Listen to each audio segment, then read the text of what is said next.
Thank you for visiting the University of Illinois at Chicago's Health and Recovery Solutions Suite. The following recording comes to you from the UIC Center on Integrated Healthcare and Self-Directed Recovery. Visit our online solution suite to obtain free tools that promote health, self-direction, and employment for the behavioral health field. Hello, my name is Jessica Jonikis. I'm the Associate Director of the University of Illinois at Chicago's Center on Integrated Healthcare and Self-Directed Recovery. Our center offers an online solution suite containing free tools for the behavioral health field. These tools promote wellness, self-direction, and employment for people in mental health recovery.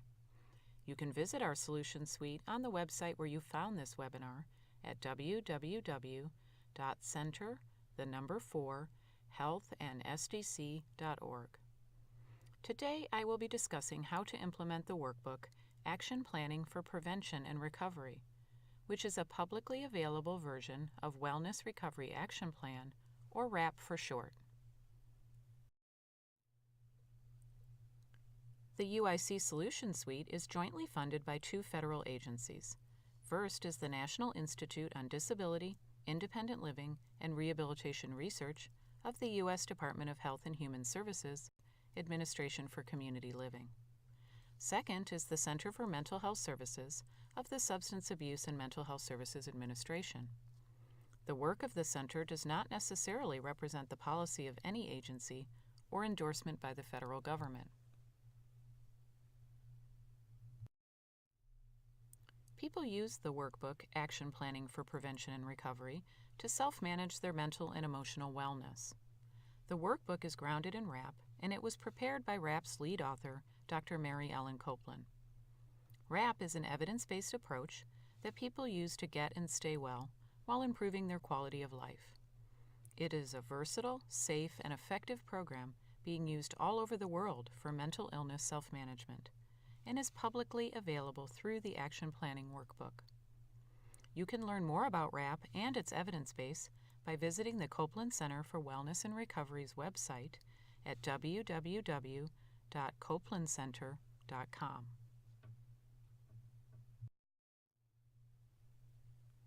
The Action Planning Workbook can be used on your own or with help from a relative, friend, or provider. It's designed to be a self-help tool, but many people find that working with their supporters makes the planning process easier. Let's walk through the Action Planning Workbook and how to use it. This part of the webinar is most beneficial if you can download it from our website to follow along. The workbook opens with a statement reminding us that people are able to do many things on their own to become emotionally well. At the same time, it's common to forget your wellness strategies when stressed, anxious, or starting to experience troubling symptoms. Knowing what helps to feel better doesn't mean that we'll actually do it. That's why action plans are so effective. They provide a framework for supporting your emotional wellness, even in times of stress or crisis. Plans are intentionally simple, safe, and low cost, so they can be activated at any time. They are beneficial because they're based solely on what works for the user. They also directly address a person's most troubling feelings, symptoms, or circumstances. Plans provide hope that life gets better when we do the things we've identified as being healthiest and best for us. To create their plans, users are encouraged to purchase an inexpensive 3-ring binder. They will need 5 dividers or tabs, along with 3 hole punched paper. These supplies will help people to organize the main sections of their action plans for prevention and recovery. Users also need to set aside time on a regular basis to create their plans and then update them as their needs change. The action plan begins with creation of a wellness toolbox. Each person's toolbox is unique. It's a list of things to do to feel better when symptoms flare up or during challenging times. Some activities should be done daily, like taking walks, drinking plenty of water, and taking needed medications or vitamins. Others can be chosen on a given day to promote your well-being. This might include doing something personally enjoyable, like reading a book or watching a movie, doing yoga, painting or crafting, or exercising. When building a wellness toolbox, users are encouraged to ask family and friends for suggestions and to notice and record what makes them feel better. They can also consult self-help resources for more ideas. Everything should be recorded, and nothing is considered too small. For example, if taking 5 deep breaths brings relief when stressed or helps with anger management, it would be included. Smaller strategies can be harder to recognize sometimes, at least when compared to getting a massage or seeing a friend, but they can be equally important. Users want to generate a long list here because they will draw upon it while creating other parts of their action plans. Once it's completed, the Wellness Toolbox is placed at the front of the binder before the 5 tabs or dividers. The next section of the binder is the Daily Maintenance Plan. The first page is a description of what users are like when they're feeling well. If they aren't sure or haven't felt well in too long to remember, then they can write how they would like to feel on their best day. This should be in the form of a simple list with descriptive words like energetic, easy to laugh, calm, quick to smile, and connected with others. People can consult this list whenever they're not feeling well, so they remember what they're working towards in their recovery. The next page should be dedicated to the user's dreams and goals. This page is considered optional, but it's one that can motivate people as they work on their wellness. Goals can be ones that are both easier and harder to achieve. For example, a goal can be to get 30 minutes more of sleep each night, or it can be to save up money to take a computer class to earn more income. As users start to feel better, they might decide to incorporate steps towards these goals into their daily maintenance plans, as a reminder to work on them each day. Next comes the heart of the daily maintenance plan, which are things people do every day to maintain their wellness. These are not optional, but are things they will do daily to support their well-being. Therefore, the list needs to be manageable. If it has more than about 10 activities, it will become challenging to do them daily. Things commonly found on the daily list include eating 3 healthy meals and 2 snacks, drinking 6 glasses of water, taking medications, spending 20 minutes on a relaxing activity, checking in with a loved one, and going to work or to school. The next page of the daily plan is a reminder of things users must do regularly, but not necessarily daily. This reminder list often includes seeing a doctor or counselor, getting laundry and shopping done, doing house or yard work, and going to a support group or a fun event. Users should check this list every day to see if there's something they need to do. They also can write at the top of the page, "Do I need to do something from this list today?" as a reminder that doing these things regularly supports wellness and stability. The next 2 sections of the action plan focus on triggers and early warning signs. Triggers are external events or circumstances that lead people to have uncomfortable reactions, like anxiety, panic, despair, or extremely negative feelings about themselves. Reacting to triggers is normal, but if not recognized and self-managed, they can lead to a crisis. So this part of the action plan helps users to first figure out what triggers their bad feelings.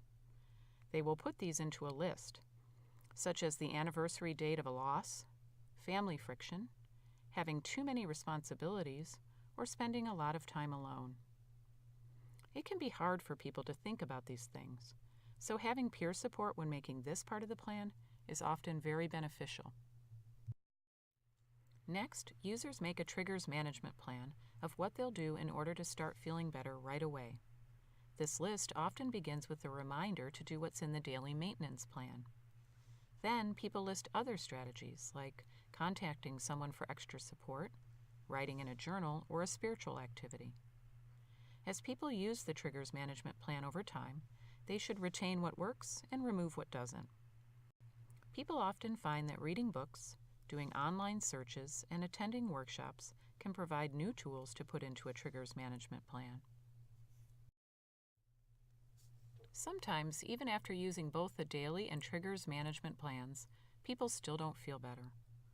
They may see signs that things are getting worse for them. Using their action plans now is very important because there still are things they can do to head off a full-blown crisis. The first section of this early warning signs plan often lists things like feeling slowed down or speeded up, increased irritability, changes in appetite, avoiding others, and not caring what happens. The next page in this section is a list of how to respond to these early warning signs. This might include meeting with a peer supporter daily, calling your doctor or counselor, doing a 10-minute relaxation exercise every hour, or asking someone to take over your personal responsibilities for the week. In spite of a user's best efforts, symptoms or feelings may continue to get worse. This is a time when people feel very badly, and often others are becoming concerned for their safety and well-being. This part of the plan is called When Things Are Breaking Down, and it is a critical time. There are still things that people can do to feel better and keep themselves safe. These might include calling a doctor, requesting a medication check, asking a supporter to stay over until the bad feelings subside, or taking off several days from all responsibilities to focus on self-care. This part of the plan should be very direct, have clear instructions, and be limited to only a few options. The next part of the action plan is called crisis planning. It acknowledges that sometimes, no matter how hard people try, a crisis occurs and it is time for trusted others to take over.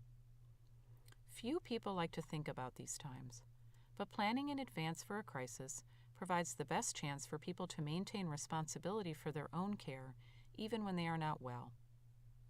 It also helps family and friends avoid wasting valuable time trying to figure out what their loved ones would prefer. When creating a crisis plan, peer support can be very beneficial as users reflect on their hardest times and what they'd like others to do to help. Crisis planning should be done when people are feeling well. It includes 9 separate sections, so writing it takes time, careful planning, and the help of supporters. In fact, this is the only part of the action plan that needs to be shared with others, so it must include clear and simple instructions. Note that in this planning workbook, the traditional WRAP crisis and post-crisis plans are combined, which is why it has 9 sections. Part 1 of the crisis plan in this workbook addresses what the person is like when well. This can be copied from the list that's made for the daily maintenance plan. Part 2 is a list of symptoms that suggest it's time for others to take over care and decision-making. Being descriptive and specific with this list is the best way to ensure that supporters can tell the difference between someone having a difficult time versus a crisis. Part 3 of the crisis plan is for listing names of the people who should take over care and decision-making. Typically, this includes family members, friends, peers, or mental health care providers. The list should include at least 5 people if possible, so that the user has plenty of people to call on for extra help. Users also can provide instructions for what to do if supporters themselves don't agree on a course of action. This might be instructing the group to go with what the majority decides, or what one designated person, such as a parent, determines. Part 4 contains a list of a person's current mental and physical health providers, along with medications, vitamins, and supplements. It's helpful for users to list the medications to which they're allergic or intolerant, and why they want to avoid them. Part 5 contains lists of currently used, preferred, and undesired mental health treatments. This gives supporters guidance for what the person wants to try and to avoid when recovering from the crisis. Next, users record where they would like to stay when in a crisis. Sometimes family or friends are willing to stay over or take in the person who's having a crisis in order to avoid a hospitalization. In many communities, there are hospital diversion or respite programs where people can stay, sometimes referred to as living rooms. To write this section of the plan, many users need help from service providers, especially if users are unfamiliar with alternatives to hospitalization. In the event that someone's condition does require hospital care, Part 7 of the plan is dedicated to recording one's preferred treatment facilities, along with those they would like to avoid. The next part of the crisis plan requires time and attention. Users are asked to record what they would like others to do during times of a crisis. These should be both small and big things that would be helpful in as much detail as possible. This can include everything from how firmly to hold someone when crying, to encouraging pacing, to making someone nutritious meals throughout the day. Also in this section is a list of tasks that need managing, and by whom. For example, a sister might take over caring for children, and an aunt might agree to pay bills and do laundry. Some people make a list of what they want others to avoid doing, such as taking away cigarettes, scolding, or withholding affection. Lastly, users record how others will know that the crisis has passed and they are feeling better. This list should include specific things such as, "Will know that my crisis has passed when I'm eating at least 2 meals a day," or "Will know that my crisis is over when I can carry on a good conversation." This concludes the crisis plan. Users are encouraged to spend 15 to 20 minutes daily reviewing their action plans for prevention and recovery. Many people find this is best done in the morning after a healthy breakfast. During their daily review, users will consider how they're feeling and activate the plans that match their current emotions and behaviors. If there is a crisis situation, the plans help people more quickly realize that they need to reach out for assistance. They may even ask supporters to take over decision-making using their plans for preferred treatment. Daily review also helps people to remove the strategies that they aren't using or that aren't working. Over time, users will know how to implement their written action plans without needing to refer to them daily. After using their action plan for several months, people who want to teach this self-management approach to others can receive WRAP Facilitator training. As I mentioned earlier, more information about WRAP training, consultation, and technical assistance is available from the Copeland Center for Wellness and Recovery. Thanks so much for your time today. If you still have questions, request free technical assistance from our center, which we offer on a time-limited basis. Call us at 312-355-1696 or click the free technical assistance button on the webpage where you found this webinar.